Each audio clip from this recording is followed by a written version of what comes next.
all, it's Nim or Nimicry if you're feeling professional, and welcome to the YouTube video. Now today, we're going to be going over the character creation process of Anarchy Online. Now, listen, Anarchy Online was the first MMORPG I ever played.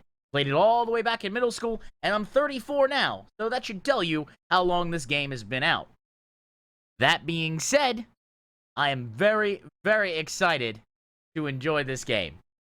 I can't wait to get back into it, and as you can see, I've already got one character at level 73, so I have been getting into it. But today we're going to start with walking through the character creation process, and in the next video, we're going to go through the entire new intro area, because believe it or not, it did change. So, without further ado, let's get started. Boop. Space.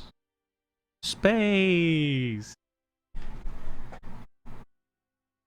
Morningstar Transfer Station geosynchronous orbit around Rubica.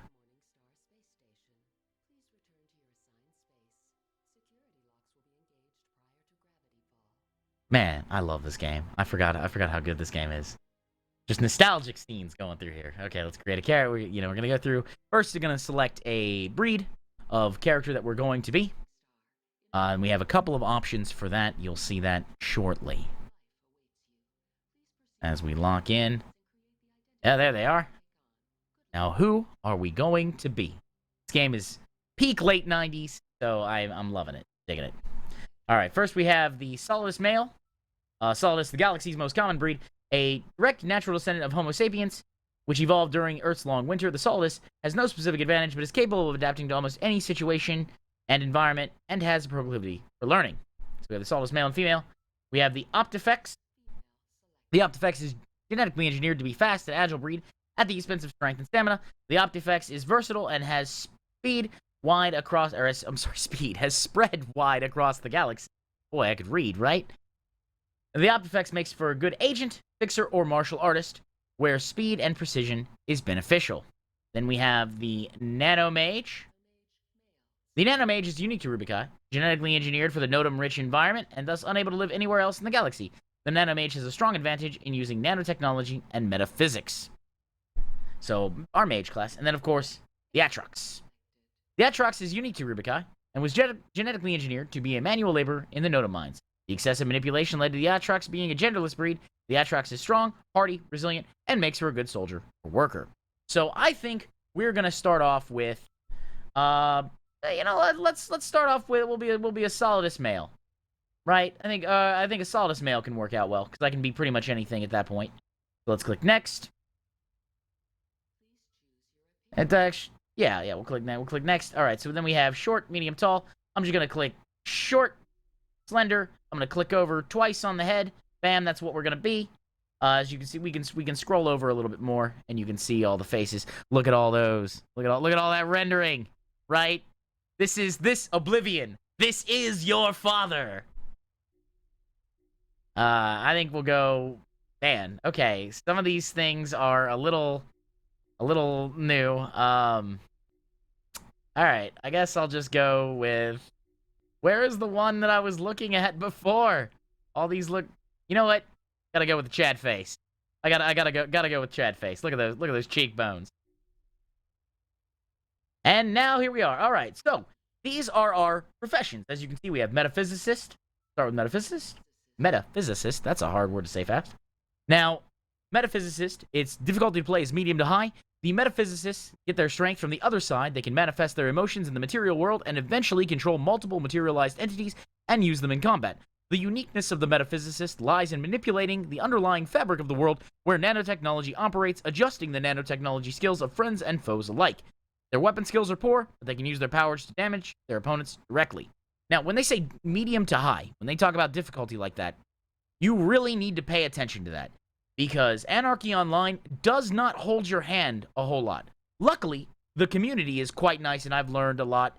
Well, I guess in this case, relearned a lot since coming back a couple of days ago. I would not recommend the Metaphysicist for a starting player. Adventurer. An adventurer's soul is at home in the wild. Adventurers study the animals, learn their ways, and gain some of their abilities along the way. Their weapon skills are well balanced, with equal advancement opportunities in melee and ranged combat. They also become skilled at using nanotechnology to withstand damage or to create metaphysical cloaks that damage their aggressors. An Adventurer is an excellent healer, only truly rivaled by the Doctor. Now, Adventurer is a pretty easy class to play. It's again, low and medium. We have Engineer. An engineer is a specialist in creating all sorts of machinery. Engineers really excel in constructing powerful battle droids and have access to unique nanotechnology to enhance and repair them. The engineer's weapon skills are not that great, but the engineer-robot pet duo is quite formidable. All engineers learn to create powerful protective shields, and the best engineers can hack into satellites and use them to teleport any member of the team to the engineer's location. Now, I will also say that the engineer is very, very good at trade skills, and in this game, in order to invest in your professions, as you would in maybe a newer MMO, you need to put points in that. Yes, that's right, this is a point-buy system game. So the engineer is quite good at that. And that's what, thus, medium to high play difficulty. I wouldn't recommend an engineer for a starting character, for your first character. Move on to soldier. A soldier strives for excellence in armed combat. The skill advancement of soldiers focuses entirely on assault and survival. They use unique nanotechnology to protect their bodies, enhanced reflexes, weapon skills, and their armor. Perhaps most importantly, soldiers are able to create strong damage absorption shields around themselves, which makes them partly invulnerable and even reflects some of the damage back to the attacker. Yeah, soldiers are pretty easy to play, pretty straightforward. And again, when I say straightforward, I don't mean that there's a lot of tricks and things that you need to stack on, but that will happen, and you'll see that in a later video. We go to the Keeper. Now, the Keeper is unique in the fact that this is one of two paid classes. Now, remember I mentioned earlier, I would say, what is the difference between a free player and a paid player? Well, the free player does not have access to the Keeper and one other class, which I will mention. Now, the Keeper's difficulty play is medium. The Keeper is a fighter that radiates valor and heroism, a beacon of light and hope to the team. A formidable opponent who specializes in close combat, the Keeper is especially proficient wielding two-handed edge weapons. This profession's uniqueness lies in the ability to share life and diverse powers with nearby allies. I like the Keeper. Don't have one, might make one. Shade. Now, the Shade is the second of the paid-only classes. Difficulty to play is high. The Shade is a mix between Predator and Parasite, dark and aggressive. The Shade uses nanotechnology to suck the life and energy out of their prey, robbing them of the basic elements they need to subsist. The Shade stays out of harm's way by relying on concealment and good combat mobility. By using the element of surprise, the Shade can inflict large amounts of damage in a short amount of time. Very bursty. Again, it's very high. I have not played a Shade. I have friends who play Shades, and they tell me that it is indeed difficult. Not recommended for a starting class. Fixer! All right. Difficulty play is medium. A fixer specializes in getting people what they need when they need it. By hacking into what is known as the grid from anywhere in the world, fixers can use it to transport themselves or their entire team in digital form around Rubicon. The fixers move fastest of all, and special armors make them the hardest to hit as well. A fixer's main combat strategy lies in limiting the maneuverability of opponents, and they favor weapons from the submachine gun category. Now, I do have some experience with fixers, and it is quite true. They have one of the best HOTS in the game, Dr. Hack and Quack. Love you, Dr. Hack and Quack. They also have Grid Space Freedom, which is another fun run speed and dodge buff and all that. It's great. And when they're not kidding when they say hack into the teleportation network. The normal grid has a lot of places you can go. The Fixer grid is much more precise. So Fixer is a good class to play, I would say, for a new player. It's a little difficult, but you will always be welcomed at a party, and people will love having you around, especially when you be like, who needs a Dr. Hack and Quack? And everyone's like, me. Throw me. I gotta go. In fact, I went through a dungeon with it on, and it was great. My health just didn't move. Wonderful. Agent. Now, the difficulty to play Agent is high. An agent's life is spent in the shadows. Agents focus on concealment and subterfuge skills, and one of their special abilities is going undercover. Doing so enables them to use nanotechnology normally only available to other professions. When it comes to combat, the agent's specialty is sniping opponents with high-velocity rifles, using unique nanotechnology to further increase the damage. Now, a couple of the people who have been helping me in the game actually main agents, thanks to Soto. It pops off the top of my head. Appreciate it, Soto. The agent has an ability called False Profession. You use a little nano formula. Think of it like a science spell. So you do the casting, and then you can kind of fake being something else. You can be a fake doctor. You can be a fake fixer. You can be a fake engineer. Crystal was a fake doctor. Thank you, Crystal, for helping me with the heckler leveling as well. We have Traitor. Again, difficulty to play high. Would not recommend this as a starting character, but definitely as a secondary. Once you have some more experience under your belt, The trader is the ultimate entrepreneur, getting more for less in every single transaction. Like others, they create and trade material goods, but in combat situations, they use unique nanotechnology, which enables them to drain opponents of skills, energy, and health, transferring those benefits to themselves or their allies. This frequently causes the most formidable opponents to wither to a cracked shell of their former self. Now, again, the trader is the best trade skiller in the game from what I understand. Now, I mean, depending on how you build stuff, you can build stuff incorrectly, and there are some different things. Every class has its own strengths and weaknesses, but the engineer and the trader are quite good at crafting things. Those will be the people that ultimately craft stuff if that's the way that you're going to go, and you want to focus on that as your end game. Now, keep in mind, all classes can be played. Some things are a little easier to solo with. For example, the Keeper is apparently fairly good to solo with, where the trader may not be. Move on to the Doctor. The Doctor. A doctor is really a biotechnology specialist. The doctor's prime skills focus mainly on healing and protecting, but they also learn how to produce and administer powerful biotoxins that slow, weaken, and wear down their opponents. Limited weapon skills can lead to a bumpy ride when going solo, but in a team is where the doctor really shines. When chaos descends on a team in combat, his survival usually lies squarely on the doctor's shoulders. This profession is not for the faint-hearted. And that is true. Leveling a doctor solo is pretty painful. You could take sandpaper to your eyes to replicate the experience if you so desire. That being said, in a team play, you're always going to be helpful. Pick a nice martial artist, or a keeper, or an adventurer, or an enforcer, or something, and just be like, hey, you know what, I'm going to just throw heals on you, maybe a couple of dots on something, pop off a few shots, but we're still going to make sure that everybody's alive. Doctor would be good if you were playing with a friend. Down to Enforcer. Boom. An Enforcer specializes in close combat using raw power and naked rage to subdue opponents. Enforcers are physically better suited than all others to sustain damage and can learn some protective nanotechnology to further increase their chances of survival. Their brutality and in-your-face combat attitude normally makes them prime targets for any opponent.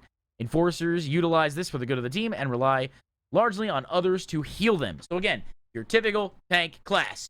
Big, beefy, meaty, metally, smash, smash, smash. Also, low difficulty to play because you're going to be able to out-tank a lot of things. Now, that being said, of course you will, as we go through the game, we'll learn about builds, and you'll have to build your Enforcer correctly, but I would recommend this class for a new player. We then move on to Bureaucrat. I know, what a weird class to have for an MMO. But, difficulty to play is high. The Bureaucrat brings order to chaos. Bureaucrats have very limited weaponing skills, but their vast knowledge of nanotechnology makes up for that. They use it to directly damage opponents and create robots that will fight for them. Most importantly, a Bureaucrat uses nanotechnology to boost his leadership skills and control hostile beings, bending their minds and blurring their aims in a team situation. A Bureaucrat is therefore a natural leader. Now, Bureaucrats do have the ability to do a lot of crowd control. So if you want to play a class that has a lot of crowd control, along with pet tanking, I recommend a Bureaucrat. You can build a Bureaucrat min-maxing-wise to do some real nasty things. I have a couple of friends on the stream that play high-level Bureaucrats. Come down to why this. I went as a martial artist. When it comes to dishing out raw damage, a martial artist outshines all other professions. Fighting unarmed, the martial artist's main strength lies in their special attacks, knowing how to cripple opponents by attacking their weak spots. The martial artist is also a very proficient healer, truly surpassed by only the doctor and the adventurer. That is true. The martial artist is a very good healer, and you will do a lot of damage. Brawl, when leveled up, is quite good. You get special martial arts attacks and special abilities as you pick up perks. I recommend the martial artist as a starting character. Keep in mind, you won't have a lot of range, but depending on how far you play in, it really won't matter. And then, of course, Nano Technician, the mage of the game, as it were. A nanotechnician is an expert user of aggressive nanotechnology. Nanotechnicians are experts at using nanotechnology to deal explosive area of effect damage, and the types of damage they can manage is incomparable. They also are capable of using other kinds of nanotechnology and can, for example, warp themselves between locations. Nanotechnicians must be devoted to nanotechnology skills, and as a result, physical and weapon skills will suffer. So think of it, glass cannon. You know, look, you get close to me, it's gonna suck, but I'll tell you what, I got a friggin' science meteor coming at your face. Science meteor. I like science meteor. Wish that was a spell. It's not, sadly. But there is a spell called Candy Cane, which does 500 damage of every damage type, and boy, are there a lot of damage types. And they all have their own armor and defenses, which we'll learn about in a later video. Now, here's the thing, guys. If you made it this far, I want to ask you, leave a comment below. What class, what profession do you think I should be for the video series. Leave it below, and the most chosen profession is the one I will be. That being said, guys, if you made it this far and you like this content, go on and click subscribe and hit that notification bell to stay up to date with everything this channel does. I am currently in school to become a clinical psychologist, and I'm picking up a second job that starts on the 19th. I'll have 2 jobs and 1 class, so content may not be as regular as it normally is, but keep in mind, you are always with me in here. I want to make sure that I entertain and inform you. Thank you for letting me be your MMORPG advocate, and I will see you in the next video. Bye.